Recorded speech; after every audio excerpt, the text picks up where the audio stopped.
literally, literally. Ya Allah, literally, literally. Native English speakers will often say a word that has a T in the middle, not as a T, but as a D sound.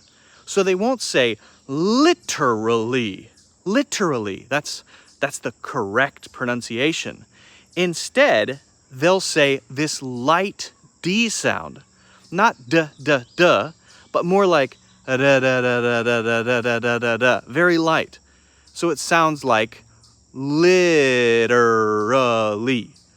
literally. And if you just say that fast, with that one change, it sounds the same. Literally, literally, literally. So you just have to practice saying it faster. Not literally, but literally.